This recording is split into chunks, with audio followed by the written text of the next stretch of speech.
कालच्या तासाला विद्यार्थी मित्रांनो आपण वर्ब हा चॅप्टर चालू केला आहे. वर्बमध्ये सुद्धा आपण पाहिलं की finite verb, non finite verb. Finite म्हणजे काय? ज्यांच्यामध्ये टेन्स, नंबर, पर्सन यानुसार तुम्हाला बदल आढळतील ते झाले फायनाईट वर्ब. आणि नॉन फायनाईट वर्ब कोणते? ज्यांच्यामध्ये टेन्स, नंबर, पर्सन यानुसार बदल आढळत नाहीत, ते त्यांच्या बंधनात नसतात, त्यांना आपण नॉन फायनाईट वर्ब्स म्हणतो. मग फायनाईट वर्बमध्ये सुद्धा आपण पाहिलं की काल दोन भाग पडत आहेत ना. फायनाईट वर्बला आपण ऑक्झिलरी वर्ब देखील म्हणतो, फायनाईट वर्बलाच आपण पुढे चालून हेल्पिंग वर्ब्स देखील म्हणतो. मग ऑक्झिलरीचे सुद्धा आपण दोन भाग पडतो, तसंच फायनाईटचे दोन भाग पडले, त्याच्यामध्ये प्रायमरी ऑक्झिलरी आणि मॉडल ऑक्झिलरी. प्रायमरी ऑक्झिलरीमध्ये आपण पाहिलं तर बीची रूपे, हॅवची रूपे, डूची रूपे, म्हणजे याच्यामध्ये बी, हॅव, डू हे प्रायमरी ऑक्झिलरी आहेत.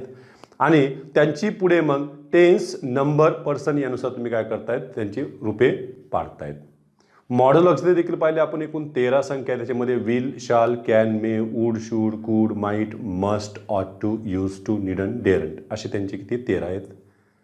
पुढे पाहिलं होतं की आपण नॉन फायनाईटमध्ये सुद्धा पुढे गेलो की त्याच्यामध्ये बेअर इन्फिनिटिव्हचा अभ्यास आपण केला. थोडक्यात इन्फिनिटिव्हमध्ये सुद्धा बेअर इन्फिनिटिव्ह, टू इन्फिनिटिव्ह असे दोन प्रकार पडत आहेत.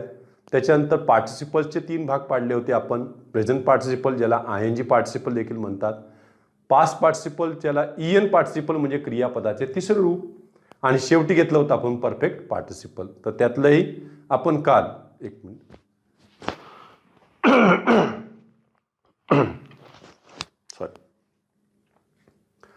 त्यातलंही आपण पाहिलं होतं की सर्वात पहिले आपण प्रायमरी ऑक्झिलरी घेतले, आणि प्रायमरी ऑक्झिलरीमध्ये आपण सर्वात पहिले बीची रूपे पाहिली. बीची रूपेमध्ये पाहिली होती am, is, are, was, wear.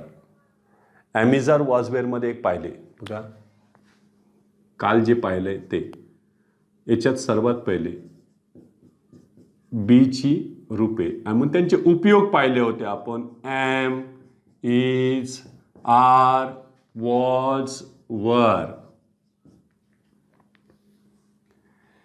ही बीची जी रूपे आहेत ती जर बीच्या रूपाच्या नंतर बघा बीचे रूप आले आणि त्यापुढे जर व्ही, आय एन जी किंवा वर्बचे थर्ड फॉर्म आले तर हे पुढे मेन वर्बचं काम करताना दिसले, आणि हे आपल्याला इथं हेल्पिंग वर्बचं काम करताना दिसले, ज्याला आपण ऑक्झिलरी वर्ब म्हटलेलं आहे. त्याला नकारार्थीमध्ये आपण ह्या बीच्या रूपानंतर म्हणजे एम, इज, आर, वॉज, वर नंतर आम्ही इथं नॉट वापरू शकतो. इतकंच न तर प्रश्नार्थी वाक्यामध्ये आपण यांना कर्त्याच्या आधी वापरू शकतो, यांना नाही, यांना कर्त्याच्या आधी वापरू शकतो.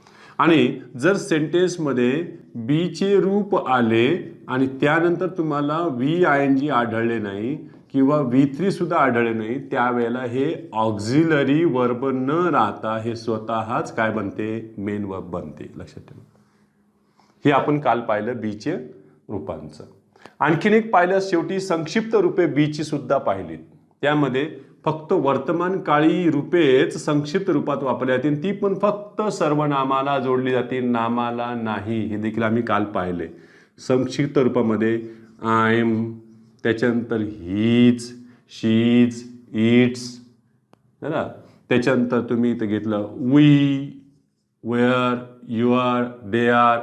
पण हे फक्त कोणती झाली, वर्तमान काळातलीच रूपे झालेली, भूतकाळातली रूपे तर वापरता येणार नाही. हे काल पाहिले. परत दुसरं एक पाहिलं होतं ती म्हणजे हॅवचे रूप. मग हॅवचे रूप पाहताना आपण पाहिलं की अरे हॅव, हॅज हे तर प्रेझेंटमध्येच होती आणि हॅड कशामध्ये होतं, पास्ट टेन्समध्ये होते. मग यांच्या पुढे जर बघा बरं हॅव किंवा हॅज किंवा हॅड यांच्या पुढे वर्बचे थर्ड फॉर्म जर आले तरच हे कशाचं काम करतील, ऑक्झिलरी वर्बचं काम करतील, कारण पुढे हे मेन वर्ब आलेलं आहे. परफेक्ट टेन्ससाठी यांची फार आवश्यकता राहील, कारण हॅवच्या रूपाशिवाय परफेक्ट टेन्स जन्माला येणार नाही. एक बघा नकारार्थीमध्ये आपण हॅव, हॅज, हॅडच्या नंतरच नॉट वापरू शकतो, तर प्रश्नार्थी वाक्यामध्ये आपण हॅव, हॅज, हॅड यापैकी कोणाही एकाला कर्त्याच्या आधी बाहेर काढू शकतो, म्हणजे सेंटेन्समध्ये कर्त्याच्या आधी घेऊ शकतो प्रश्नार्थीमध्ये. झाले. परंतु हॅव किंवा हॅज किंवा हॅड नंतर वर्बचे थर्ड फॉर्म नसेल तर मग काय झालं सर, हे स्वतःच आता काय बनतील, मेन वर्ब बनतील. हेही काल पाहिलं आम्ही. आणि हे मेन वर्ब झाले की हे काय करतील, त्यांच्यामध्ये सहाय्यक क्रियापद म्हणून डूची रूपे वापरतील. म्हणजे यांच्यामध्ये डूचे रूप सहाय्यक म्हणून काम करेल कोणामध्ये, हॅवच्या रूपामध्ये. हे झालं याच्यातलं ऑक्झिलरी वर्ब. आणि हे पुढे कशाचं काम करतील, मेन वर्बचं. जर यांना प्रश्नार्थीमध्ये उपयोग करायचा असेल तर हे प्रश्नार्थीमध्ये कर्त्याच्या आधी डूच्या रूपांना वापरतील आणि स्वतः मूळ रूपात येतील हॅव. झालं. मग डूची रूपे आपल्याकडे डू, डज, डीड. म्हणजे बघा याच्यात डू शिरलेलं आहे, याच्यात डज शिरलेलं आहे, याच्यात डीड शिरलेलं आहे, असं तुम्ही अर्थ लावा. नकारार्थीमध्ये सुद्धा बिलकुल तसंच आहे. डू, डज, डीडच्या नंतर तुम्ही नॉट वापरून पुढे मूळ रूप हॅव घेऊ शकता. तर इथपर्यंत आपण आलो होतो. त्यातही यांची संक्षिप्त रूपे पाहिली होती की तिन्हीच्या तिन्हीही ह्या रूपांची संक्षिप्त रूपे होतात. जसं इथे फक्त वर्तमान काळाची झाली होती, इथं वर्तमान काळ, भूतकाळ दोन्हीही काळाचे काय होऊ शकतं, संक्षिप्त रूपे होऊ शकतात. कारण यांचे शेवटचे जे काही लेटर्स आहेत ते तिघांचेही वेगळे आहेत. यांच्याकडे मात्र प्रॉब्लेम झाला होता. इजमध्ये यस येतं, वॉजमध्ये पण यस आहे, आरमध्ये आर ई येतं, वरमध्ये सुद्धा आर ई होते. म्हणून त्यांनी फक्त वर्तमान काळाचीच रूपे घेतली. मग इथे तुम्हाला आयु असं पण करता येईल.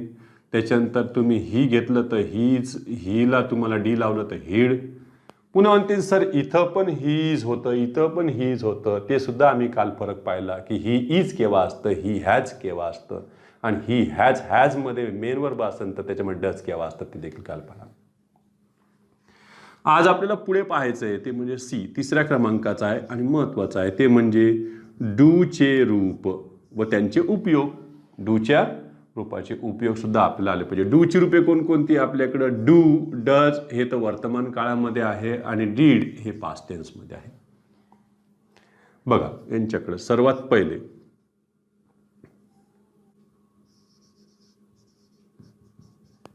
डूचे रूप मुख्य क्रियापदात मिसळलेले असते तेव्हा ते ऑक्झिलरी वर्ब असते. झालं ना. आता शोधायचा परत त्रास सुरू त्यांचा. एक तर ते मिसळलेले असणार आहे कोणामध्ये, ते पण मेन वर्बमध्ये मिसळलेले असतात, त्यांना बाहेर काढायचे. म्हणजे ते ऑक्झिलरी त्याच्यात मिसळलेले आहेत, एकत्रच आहे दोन्ही पण, त्यांना बाहेर काढा. चल मग यांच्यामध्ये काय दिसेल की तुम्हाला एखाद्या वर्बचं जर फर्स्ट फॉर्म असेल तर समजायचं याच्यामध्ये डू मिसळलेले आहे. डू प्लस ह्या वर्बचं मूळ रूप झालेलं असतं, त्याला आपण बेस फॉर्म म्हणतो, त्याला इन्फिनिटिव्ह म्हणतो. Do plus. त्याच्यानंतर जर वर्बच्या फर्स्ट फॉर्मला यस किंवा यस प्रत्यय जोडलेले असतील तर समजायचं याच्यामध्ये सहाय्यक क्रियापद कोण आहे, डज आहे. ऑक्झिलरी कोण आहे, डज आहे. आणि मेन वर्ब ते काही त्याचं मूळ रूप बाजूला काढा. आणि जर वर्बचं इथं सेकंड फॉर्म असेल, थोडक्यामध्ये असे काही सेकंड फॉर्म जन्माला आलेले आहे ज्यांना यस यस प्रत्यय नसतं, त्यांना डी, ईडी किंवा टी असू शकते. त्याच्यामध्ये काय असते, डीड आणि प्लस क्रियापदाचं तुम्ही काय करा, मूळ रूप बाहेर काढा. आता ही रचना, हे झाले डू, डज, डीड, त्याच्यातून आपण बाहेर काढलेले आहेत. हे झाले याच्यातले ऑक्झिलरी आणि हे झाले याच्यातले मेन वर्ब. समजा मी इथे लिहिले बघा, प्ले. प्ले लिहिलं तर समजायचं याच्यामध्ये सहाय्यक क्रियापद डू आहे आणि बेस फॉर्म स्वतः प्ले आहे. जर मी इथं प्लेला यस लावले असते, प्लेज म्हणजे आले की नाही, ही, शी, इट सोबत वापरणारा आपण थर्ड पर्सन सिंग्युलरसाठी. प्लेज यस लागले, मग यस लागले तर इथं सहाय्यक क्रियापद काय झालं, डज, आणि इथं पुन्हा बेस फॉर्म काय निघेल, प्ले. परत प्लेला यस लावायचं नाही. इथं डू आतमध्ये गेलं का आणि बाहेर निघलं का, इथं मेन वर्बला काही फरक पडत नाही. पण तुम्ही जर प्लेचं सेकंड फॉर्म घेतला, प्लेड, तर आता बघा याला ईडी लागलेलं आहे, याला यस लागलेलं होतं, इथं डीड निघाले आणि बेस फॉर्म परत कोण यांच्याकडं, प्ले. असेच तुम्ही बाकीच्या क्रियापदांचं देखील करू शकता. पण काही काही ठिकाणी काय होईल की क्रियापदांचे पहिलं दुसरं रूप सारखंच असतं, काही काही ठिकाणी पहिलं दुसरं तिसरं तिन्ही रूपे काय असतात, सारखीच असतात. अशा ठिकाणी हे ओळखू येत नाही, त्यावेळेला आपण कर्त्याची मदत घ्यावी. ते देखील आपण पाहणारच आहोत. पहा त्यामध्ये बघा, समजा मी इथं घेतलेलं आहे, ही कट्स अ ट्री. ह्याच्यामध्ये बघ कटला काय लावलं मी, यस लावलेले आहे, म्हणजे याच्यामध्ये सहाय्यक क्रियापद आहे, ते म्हणजे कोण, डज. बघा बरं, मग मी यांच्यामध्ये जर मला याच्यात नकार टाकायचा असेल तर पहिली गोष्ट यांच्यामध्ये कोण कोण दडले ते तर पहिले शोधून घेऊ ना. डज प्लस कट येते. आता त्याच्यात मला जर याचं निगेशन करायचं असेल तर मी कसं करावं निगेशन. तर मी निगेशन करून बघा. He does not cut a tree. हे बघा निगेशनसाठी घेतलंय. म्हणजे इथे कोण आलेलं आहे हे ऑक्झिलरी म्हणून मदत करतायत. जसं आपण लिहिलं बघा डूचे रूप हे काय करतायत ऑक्झिलरी म्हणून काम करतायत. झालं. यांना जर मला इंटरागेटिव्ह म्हणजे प्रश्नात न्यायचं असेल वरच्याला तर मी काय केलं असतं डज सुरुवातीला घेतलं असतं. डज ही कट परत यस लावता येणार नाही. Does he cut a tree. त्याला बघा हे परत याच्यामध्ये ऑक्झिलरी डूचं रूप कुठं आलेलं सुरुवातीला आणि हे मेन वर्ब इकडच्या साईडलाच आहे. महत्वाचं जर वर्बला यस प्रत्यय लागलेला नसेल आणि कर्ता हा एक वचनी असेल त्यातल्या त्यात तो थर्ड पर्सन सिंग्युलर असेल तर मग बघा मदत काय होईल. समजा मी इथं हेच घेतलं असतं ही कट अ ट्री. आता काय झालंय बघा बरं. इथं कटला यस लागले होते इथे कटला यस लागलेले नाही. हे आपण कालच्या रचनेत सुद्धा पाहिले होते थोडेफार बघा. मग ह्या वेळेला ह्याच्यामध्ये नेमकी सहाय्यक क्रियापद डू प्लस कट आहे का डीड प्लस कट आहे हे कसं शोधणार आम्ही. झालं. तर एक लक्ष ठेवायचं हे थर्ड पर्सन सिंग्युलर आहे. झालं. मग हे सिंग्युलर जर असेल तर याच्या पुढे तुम्हाला थर्ड पर्सन मध्ये असल्यामुळं डू याच्यासोबत वापरलं जात नाही. म्हणजे ही रचना चुकीची आहे. उत्तर कोणाला याच्यामध्ये डीड प्लस कट. मग याचं जर तुम्हाला निगेशन करा म्हटले तर तुम्हाला करता यायला पाहिजे. त्यांनी तुम्हाला पहिलाच पर्याय दिला असता he do not cut a tree आणि दुसरा पर्याय दिला असता he did not cut a tree. असे जर पर्याय दिले असते तर यामध्ये डू नॉट हा पर्याय चुकला असता. He did not cut a tree. यांना जर प्रश्नात न्यायचं असतं तर आम्ही काय केलं असतं do he cut a tree असं घेतलं असतं का did he cut a tree घेतलं असतं तर did he cut a tree असं त्याचं प्रश्नामध्ये रूपांतर केले असते. म्हणजे एक लक्षात ठेवायचं की हे सहाय्यक म्हणून जर त्याच्यात मिसळले असतील तर त्यांना बाहेर काढता आलं पाहिजे. झालं. काही म्हणते सर इथं हीच्या ऐवजी करता जर आय असता तर मग मात्र हे वाक्य संधी झालं असतं. I do cut a tree हे बरोबर झालं असतं आणि आय डीड कट ट्री हे पण बरोबर झाले असते. मग आपण त्याच्यामध्ये नकारार्थी म्हणून घेतले असते. I do not cut a tree I did not cut a tree. ठीक आहे. तेवढा स्क्रीनशॉट काढून घ्या. आणखीन महत्वाचं आहे बघा डूची रूपे वाक्यात मेन वर्ब असतील तर त्यांना डूचीच रूपे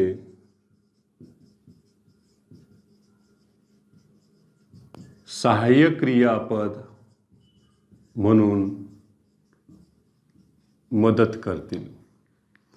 म्हणजे याच्यामध्ये मेन वर्ब पण डूच आहे आणि ऑक्झिलरी पण कोण आहे डूच आहे. बघा बरं यांच्यामध्ये समजा मी इथं घेतले बघा मेन वर्ब आणि इकडे आपल्याला घ्यायचे त्याच्यातलं ऑक्झिलरी वर्ब आणि परत त्याच्यातलं मेन वर्ब. पण हे मेन वर्ब याच्यातलं बेस फॉर्म असणारे मूळ रूप असणारे. डूचीच रूपे डूला मदत करू शकतात का तर करू शकतात ना. का डूची रूपे जर इतर क्रियापदांना सहाय्यक म्हणून मदत करू शकतात तर ती स्वतःला पण मदत करू शकतात ना. मग बघा यामध्ये समजा मी इथं घेतलं डू तर ह्या डू मधून तुम्ही सहाय्यक क्रियापद डू काढलं आणि परत इथं मेन वर बघून घेतलं डू. काही म्हणतील सर हे काय आलं डू डू दोन वेळेस काऊन.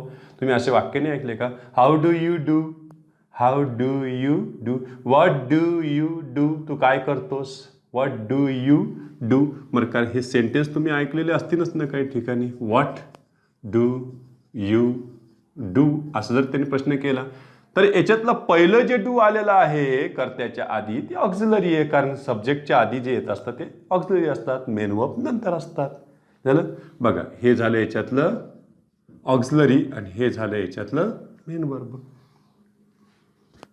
डज असते तर काय झाले असते बघा बरं.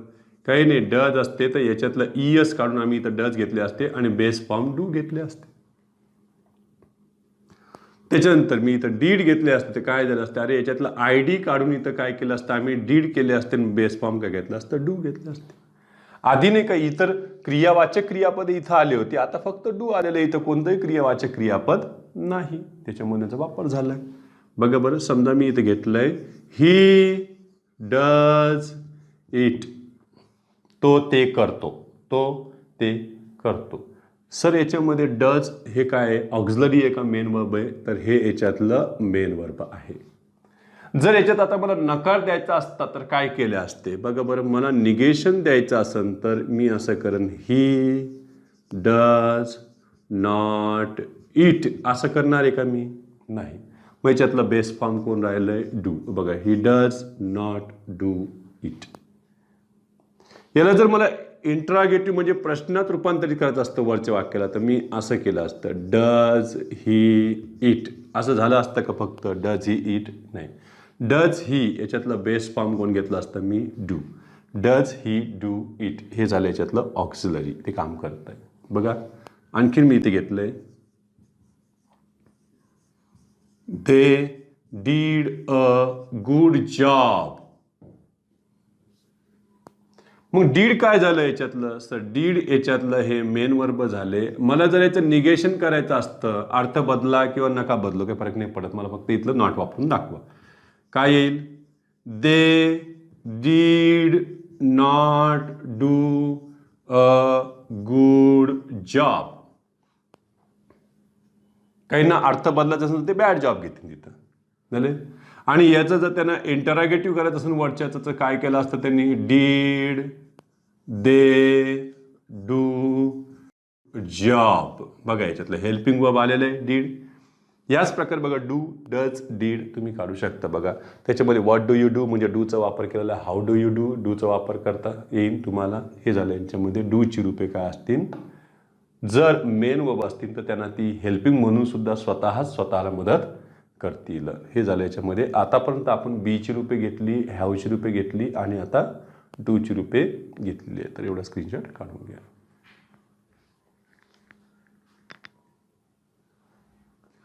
पुढचे जे आहेत बी क्रमांकाचं ते म्हणजे मॉडल ऑक्झिलरी.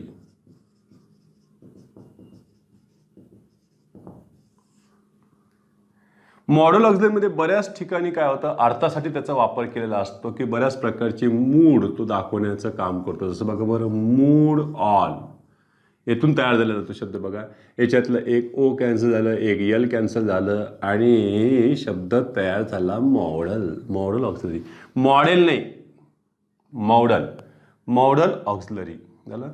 प्रायमरी आणि ही पुढे झाली मॉडल ऑक्झिलरी. पण मॉडल ऑक्झिलरी ही मेन वर्बचं काम करताना आढळत नाही, तर त्यांना नेहमी सहाय्यक म्हणूनच काम करावे लागते.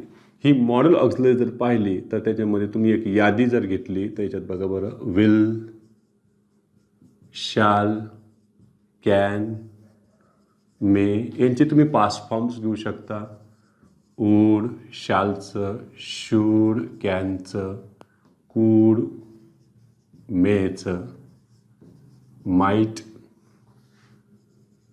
Must, ought. हे ऑट आहे पण त्याला टू सहित मेन वर्ब पाहिजे म्हणून तो ऑट टू काय करतो, स्वतःच टू घेऊन येतो. ऑट टू, युज्ड हे पण टू त्याचं नाही आहे, ते पुढच्या वर्बचं असतं. हे हेल्पिंग वर्ब म्हणूनच काम करतील, यूज टू. आणि दोन आहे जे नकारार्थी रूपात, बघा निडंट आणि शेवटचं आहे त्याच्यामध्ये डेरंट. म्हणजे यातले जर पाहिले तर हे फक्त दोघंच असे आहेत की ज्यांना टू सहित मेन वर्ब पाहिजे, बाकीच्यांना मेन वर्ब विदाऊट टू पाहिजे. यातले फक्त आपल्याला ह्या तिघांचा जास्त विचार करायचा, विल, शाल आणि येणारे हे वूड, जे कारण संक्षिप्त रूपात वापरले जाते. बाकीच्यांचा संक्षिप्त रूपात वापर केला जात नाहीये. हा स्वतंत्र चॅप्टर आहे, कारण युजेस ऑफ मॉडल ऑक्झिलरी किंवा मिनिंग्स ऑफ मॉडल ऑक्झिलरी हे आपल्याला नंतर पाहायचंच आहे, एक स्वतंत्र चॅप्टर म्हणून. यातल्या फक्त आपण विल शाल विषयी माहिती घेणार आहोत. पहा बरं याच्यामध्ये सर्वात पहिले वाक्यात फर्स्ट पर्सन मधील सर्वनामानंतर फ्युचर टेन्स दर्शविण्यासाठी शाल वापरतात. फर्स्ट पर्सन मध्ये कोण आहेत तर बघा याच्यात आपल्याकडे आय शाल, म्हणजे तुम्हाला याला संक्षिप्त रूपात लिहिता येईल आईल. त्याच्यानंतर मी इथे घेतले वी शाल, तर याला सुद्धा संक्षिप्त रूपात लिहिता येईल मला वेल. वेल नाही वेल, हे झालं आईल आणि ते झालं वेल, यांना संक्षिप्त रूपात आपल्याला लिहिता आले. परंतु जर तुम्हाला इतर अर्थ दाखवायचे असतील फ्युचर सहित तर मात्र तुम्हाला आय किंवा वी नंतर तुम्हाला शाल ऐवजी तिथं विल वापरता येईल. बघा,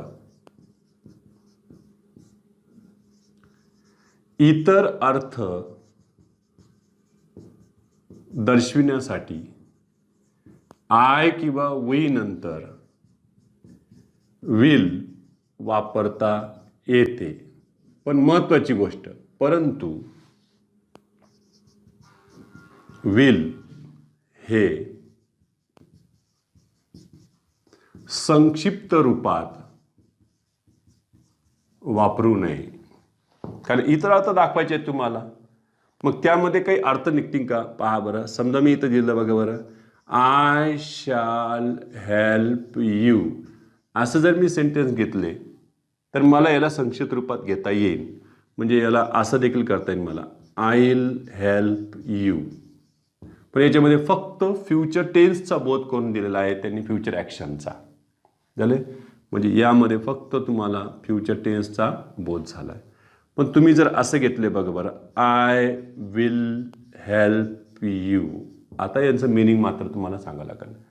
आय शॅल हेल्प यू याचा अर्थ काय की मी तुला मदत करेल पण माझ्या एकट्याच्या भरोश्यावर राहू नकोस, म्हणजे अनिश्चितता दाखवली. आणि आय विल हेल्प यूचा अर्थ काय, certainty. I will certainly help you, निश्चितपणे तुला मदत करेल, किंवा मी तुला मदत करण्याचं वचन देतोय, मी तुला वचन करण्याचा निर्धार केलाय, मला तुला मदत करण्याची इच्छा आहे. असे भिन्न भिन्न त्याच्यातून अर्थ काढले जाऊ शकतात. जसं आय विल हेल्प यू याच्यातून तुम्ही सर्टन्टी दाखवू शकता. जसं मला जर तुम्हाला मिनिंग दाखवायचं असेल तर फक्त मी इथे एक ॲडवर्ब वापरेन ते दाखवायसाठी, I will certainly help you. मी तुम्हाला फक्त वेगवेगळ्या प्रकारचं मिनिंग करून दाखवेन. एक दुसरं, जर मला सर्टन्टी नसून दाखवायचं तर मी तर विलिंगनेस सुद्धा याच्यातून दाखवू शकलो असतो. विलिंगनेस म्हणजे इच्छा. म्हणजे मी या ठिकाणी काय करेन, विलच्या ऐवजी घेईन बघा, I am willing to help you. आपण नाही का याला be willing to help you म्हणतो, तर I am willing to help you. Am willing to हे कोणासाठी वापरलेलं आहे, आम्ही इथं विलसाठीच वापरलेलं आहे. यामध्ये एक विलिंगनेस, काही जण म्हणतील की सर याच्यामध्ये प्रॉमिसचा देखील बोध होऊ शकतो, वचनाचा. वचन दिलंय, मी वचन देतोय तुला मदत करण्याचं. तुम्ही विलच्या ऐवजी प्रॉमिस ह्याच वर्ब वापरला, I promise to help you. म्हणजे ह्या रचनेसाठी सुद्धा तुम्ही विल घेऊ शकता त्या अर्थासाठी. तर काय म्हणतील, नाही सर मला डिटर्मिनेशनसाठी ते वाटतंय. डिटर्मिनेशन सुद्धा करतील त्याच्यामध्ये, जो निश्चय केला आहे सर त्यांनी, तर त्याच्यामध्ये असं सुद्धा तुम्ही घेऊ शकता, I am determined to help you. म्हणजे ह्या रचने सुद्धा वापरले कोणासाठी, विलसाठी. असं भिन्न भिन्न अर्थाने विल वापरले चालले. आता हे मी वाक्य दिले समजा, तर तुम्हाला याच्यातून काय बोध होतो बघा बरं, आय विल किल यू. आता इथं त्यांनी काही वचन दिलंय का, नाही. इच्छा आहे का मारण्याची, तर नाही, धमकी आहे, आय विल किल यू. तुझ्या नरडीचा घोट घेईन मी स्ट्रॉ टाकून. बघा, आय विल किल यू याच्यामध्ये सरळ सरळ तो धमकावतोय समोरच्याला, थ्रेट. म्हणून असं तुम्हाला आईल घेऊन ते सांगता येणार नाही. म्हणून विलला तुम्हाला संक्षिप्त रूपात आय किंवा विला वापरता येणार नाही, जोडता येणार नाही. हे कोणाचं घेतलंय आपण सध्या, फक्त फर्स्ट पर्सन सोबत शाल केव्हा वापरणार, फर्स्ट पर्सन सोबत तुम्ही विल केव्हा वापरणार. इतर अर्थ दाखवायचे तर विल वापरू शकता. एवढं स्क्रीनशॉट करा. जसे तुम्ही शाल विल दोघांना एकत्र घेऊन उपयोग पाहिले. तसंच पहा बरं आता स्पेशल विलचं.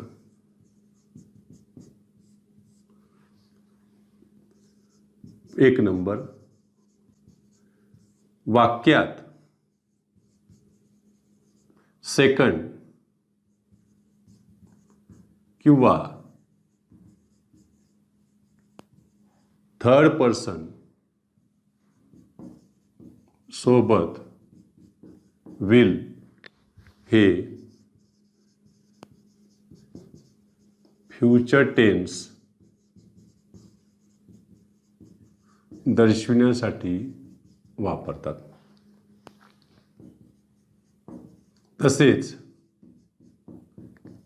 विल हे यू, ही, शी, इट, दे, कारण हे सेकंड पर्सन, हे थर्ड पर्सन सिंग्युलर प्लुरल सोबत संक्षिप्त रूपात जोडले जाते. त्यांच्यासोबत तुम्ही वापरू शकता. त्यांना फ्युचर दाखवायचं असेल तर फक्त झालं. समजा मी इथे घेतले बघा बरं, ही विल हेल्प यू. तुम्ही याला असं घेऊ शकता, hill help you.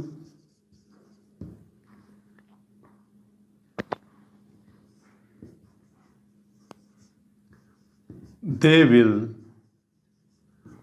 Play the match. याला देखील तुम्ही असं करू शकता, देल प्ले द मॅच.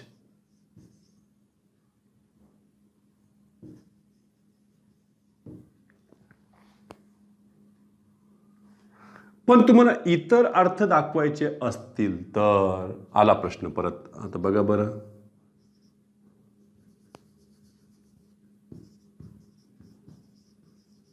इतर अर्थ दर्शविण्यासाठी सेकंड किंवा थर्ड पर्सन सोबत शाल वापरले जाते.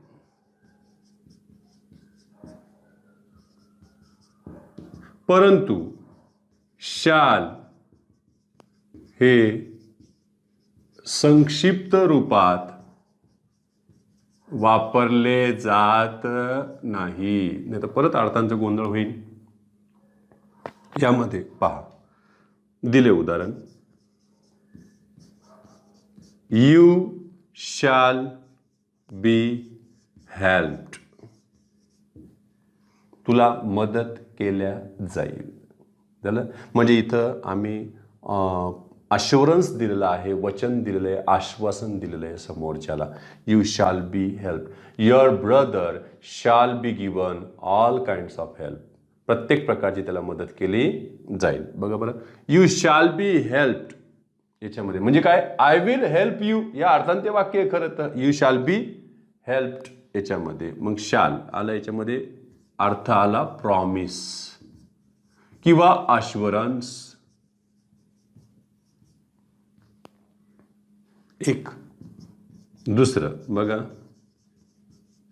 You shall be dismissed.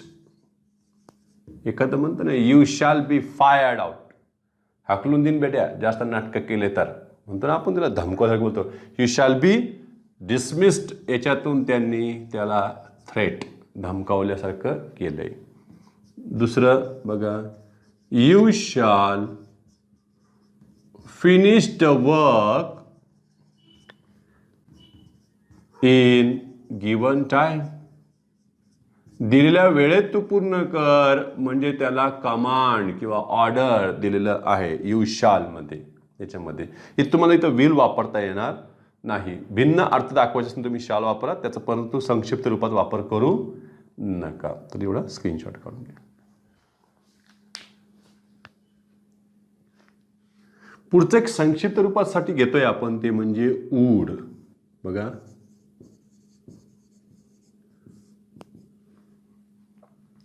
वाक्यामध्ये जर तुम्हाला पास्ट हॅबिटचा बोध करून द्यायचा असेल, म्हणजे भूतकाळातील एखादी सवयीचा बोध करून द्यायचा असेल, तर तुम्ही वूडचा वापर करू शकता. तसंच तुम्ही ऊडचा वापर एखादी विष दाखवण्यासाठी देखील करू शकता. भिन्न भिन्न वापर ऊडचे आहेत. यामध्ये बघा, वाक्यात भूतकाळातील सवयीचा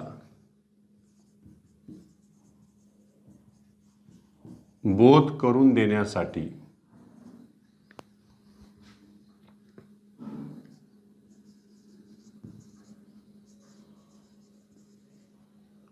थर्ड पर्सन सोबत ऊड हे मॉडेल वापरले जाते. तसेच ते सर्वनामास संक्षिप्त रूपात जोडले जाते. हे एक त्यांचा वापर आहे. बघा, दुसरं, would like.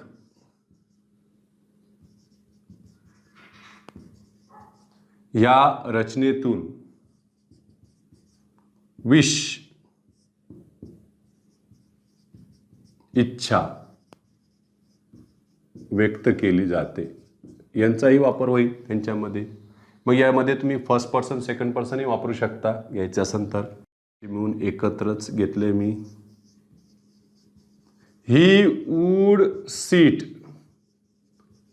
Near a cinema hall. म्हणजे त्याची सवय होती. झालं, म्हणजे he was in the habit of sitting near cinema hall. त्याची सवय होती ती, पण तो आता बसत नाही. ही वूड आले याच्यामध्ये, म्हणजे पास्ट हॅबिटचा आपल्याला बोध झाला.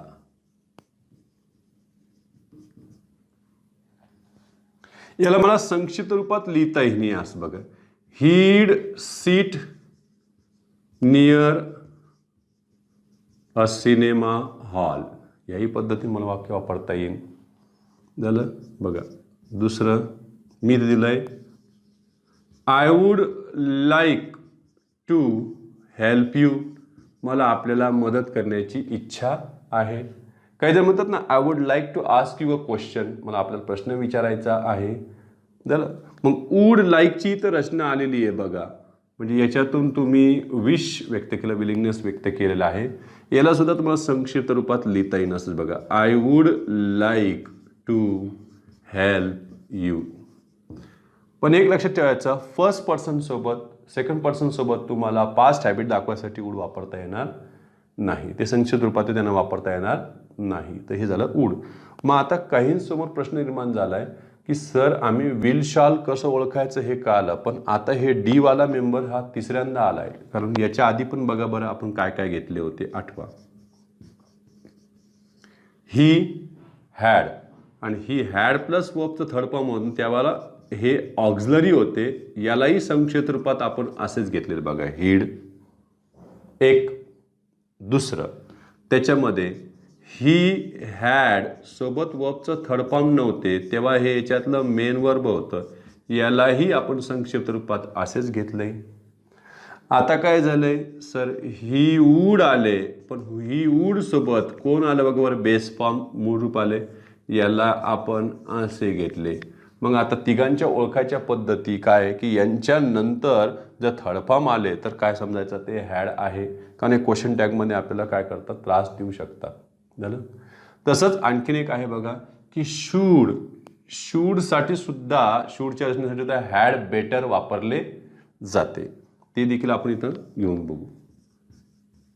शूड याचं समानार्थी रचना म्हणून हॅड बेटरकडे पाहिले जाते. ही एक रचना आहे. यांच्या पुढे ही क्रियापदाचं काय वापरतात, मूळरूप वापरतात.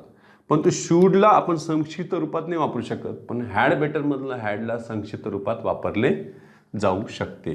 म्हणजे ते असे येऊ शकते. मग आता याच्यातला फरक लगेच समजून घ्यायचा की ह्या वूड नंतर मूळ रूप आहे, हे हॅड नंतर कोणीच नाहीये, बरोबर. हे हॅड नंतर थर्ड फॉर्म आहे, आणि हे हॅडला जोडून कोण असतं 100% इथं बेटर असते. कारण उद्या चालून जर इथे त्रास देऊ नये ते याला त्यांनी आपल्याला की याचं तुम्ही काय करा, लॉंग फॉर्म आम्हाला सांगा. मग ते वूड आहे का शूड आहे का हॅड आहे, तर ते हॅड आहे. वूड बेटर नसतं, शूड बेटर नसते, ते हॅड बेटर असते. फक्त काय देण्यासाठी येते, सजेशन देण्यासाठी आहे, सल्ला देण्यासाठी आहे. बघा जसं मी he would better help her, त्याने तिला मदत करावी हे अर्थ नाही. मग याचं जर त्यांनी विचारलं की याचं लॉंग फॉर्म सांगा, तर ते पहिले देतील ही हॅड बरोबर आहे का ही वूड बरोबर आहे का ही शूड बरोबर आहे का, आणखीन चौथं देतील ना त्यांना काय आहे, ज्याच्या शेवटी डी असेल त्या सगळ्याला उचलून आणतील ते. मग याच्यामध्ये वूड तुम्हाला शूड त्याच्यानंतर कूड घेता येणार नाही, कारण शूडच्याच अर्थाने ते हॅड बेटर आहे ना, म्हणून याच्यातलं एकूण बरोबर आहे हॅड बेटर. हे सुद्धा तुम्ही लक्षात ठेवावे. तर एवढं स्क्रीनशॉट काढून घ्या. हे लिहिलेल्या मॉडेलचे आपण एक एक दोन दोन उदाहरणं पाहूया, त्यांच्यामध्ये खरंच कोणते कोणते अर्थ दडलेले आहेत का ते देखील पाहायला हरकत नाही. पहा मी याच्यामध्ये घेतलंय आय शॅल राईट अॅन एसे, लिहिणार. म्हणजे याच्यामध्ये फक्त त्यांनी फ्युचरसाठी त्याचा वापर केलेला आहे, दुसरा काही त्याच्यात अर्थ नाही. पण त्यांनी जर असं दिलं असतं आय विल हेल्प यू, किंवा म्हणते ना काही म्हणतात ना की I will do my best, म्हणजे यांनी डिटर्मिनेशन केलेलं आहे आय विल हेल्प यू. यातलं मी सध्या आता एकच अर्थ घेतोय, आपल्याकडे 3-4 अर्थ जमा झालेले आहेत यांचे. झालं पहा मी इथं घेतलंय ही विल हेल्प यू, असं आले तर हे फक्त फ्युचरकडे चाललेले आहेत. मी इथे दिलं your brother shall be given all necessary help, सर्व प्रकारची मदत त्याला केली जाईल. म्हणजे यामध्ये तुम्ही अश्युरन्स देताय समोरच्याला, प्रॉमिस देताय, त्यातून अर्थ निघते. बघा मी इथे दिलंय he can open the safe, अरे तो तिजोरी उघडू शकतो. मग ही त्याची तुम्ही काय सांगताय, एक प्रकारची ॲबिलिटी सांगताय, जरी चांगली नसली तरी ती ॲबिलिटी आहे त्याची. चला नंबर 6 इथे दिलं मी ही मे पास दी एक्झाम, तो कदाचितच परीक्षा पास होईल. म्हणजे तुम्ही त्याचा थोडासा डाऊट घेताय, तुम्हाला शक्यता कमी वाटते, म्हणून तुम्ही इथं लेस डेफिनाईट असं त्याला टाकू शकता. म्हणजे एक्झॅक्टली ते विलचं अपोजमध्ये गेलं. बघा ही विल पास द एक्झामचं लगे ही कॅन पास द एक्झामच्या लगेच काय चाललं ते ही मे पास द एक्झाम, अपोजमध्ये चाललं गेलं. नंबर 7 पुढे बघा बरं, दे wood go for a long walk, फार दूरवर जात असत ते, त्यांची सवयच होती. मग यांच्याकडे काय आलं, तुम्ही पास्ट हॅबिट दाखवू शकता मिनिंगमध्ये. त्याच्यानंतर बघा बरं मी इथे घेतले you should consult a good doctor, म्हणजे समोरच्याला तुम्ही सजेशन दिलंय यू शूड, झालं म्हणजे यू आर ॲडवाइज्ड, त्याच्यात दिलं बघा you are advised to consult a good doctor. म्हणजे याच्यामध्ये तुम्ही ॲडवाईसचा बोध करून देताय. म्हणजे तुम्ही इथं शूडच्या ऐवजी आत्ता एक रचना वापरली होती, तुम्ही हॅड बेटर सुद्धा घेऊ शकता. बघा you had better consult a good doctor, त्या अर्थाने तुम्हाला वापरता येईल. जसं आपण एखाद्याला म्हणतो ना की you should study hard, you should not waste your time, नकारार्थीमधून सुद्धा तुम्ही सल्ला देऊ शकता ना त्याला, हे कर आणि ते करू नकोस. बघा बरं पुढे ही कूड ओपन द डुअर, ही पण तुम्ही त्याची ॲबिलिटी दाखवताय, पण ती पास्ट ॲबिलिटी आहे त्यांच्यामध्ये. बघा मी इथे घेतले ही माईट पास द एक्झाम, म्हणजे हे जास्तच डाऊटफुल झालंय. बघा बरं त्याला, म्हणजे यांच्यामध्ये तुम्ही डाऊटफुल पॉसिबिलिटी दाखवताय. प्रत्येकाकडे काही ना काहीतरी मिनिंग दडलेलं आहे, म्हणून तर वेगवेगळ्या मिनिंगच्या अर्थाने ते वापरले जातात. बघा, यू मस्ट स्टडी हार्ड. अभ्यास करावाच लागेल. यू मस्ट स्टडी हार्ड म्हणजे याच्यामध्ये तुम्ही त्याला ऑब्लिगेशन देऊ शकता किंवा कंपल्शन सुद्धा देऊ शकता. करणंच आहे तुला हे, त्याच्यामुळे त्याने दिलेलं आहे. बघा त्याच्यानंतर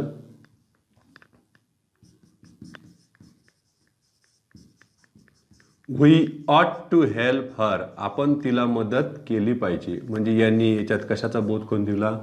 ड्युटीचा, ज्याला आम्ही कर्तव्य म्हणतो. बघा इथं ऑट सोबत तुम्हाला टू सहित वर्ब घ्यावा लागले, बाकीच्यानं तसं घ्यायची गरज पडली नाही. तिथं हॅड बेटरला सुद्धा गरज पडली नाही. त्याच्यानंतर बघा, I use to play marbles. मी गोट्या खेळत असत. आता नाही खेळत, ही मी काय दाखवतो? माझी पास्ट हॅबिट दाखवतो, जी आता कंटिन्यू नाहीये. ते म्हणतात ना की डिसकंटिन्यूड पास्ट हॅबिट, त्याच्यामध्ये घेता येईल. पुन्हा निडंट आणि डेरंट राहिलेत. बघा बरं, ही निडंट हेल्प हर. आता सांगा, सरळ सांगा ना, ही नीड नॉट हेल्प हर. त्याला मदत करण्याची काही गरज नाही आहे. म्हणजे इथे लॅक ऑफ किंवा absence of, lack of necessity, गरज किंवा निकडेचा काय त्याच्यामध्ये अभाव सांगितलेला आहे. बघा आणखीन, ही डेरंट फेस हर. अरे तो तिचा प्रतिकार करू शकत नाही, तिच्या समोर तो उभा राहू शकत नाही. म्हणजे त्याच्यामध्ये करेज कमी आहे. अब्सेन्स ऑफ करेज किंवा लॅक ऑफ करेज, धैर्याचा अभाव असण्यासाठी ते वापरता येईल. पण एखाद्याला गरज जर असेल तर तुम्ही नीडला मेन वर्ब म्हणून वापरू शकता. बघा, he needs to help her. त्याला तिला मदत करणं गरजेचं आहे. He dares to face her. He dares to, बघा मी त्याला टू वापरतो. ही डेअर्स टू, डेअरला यस सुद्धा लावलं, कारण मॉडलला कधीच यस लावलं जात नाही. याचा अर्थ ते मेन वर्बच्या ट्रीटमेंट घेत असतात. ही डेअर्स टू फेस हर, तो तिचा प्रतिकार करू शकतो, तिचं समर्थ उभा राहू शकतो, त्या अर्थानं घेतलेलं आहे. तर एवढं स्क्रीनशॉट काढून घ्या. बाकीचं आपण उद्याच्या तासाला पाहूया. आपल्या उद्या इन्फिनिटिव्ह आणि पार्टिसिपलचे उपयोग पाहायचे आहेत. तो पण थांबूया.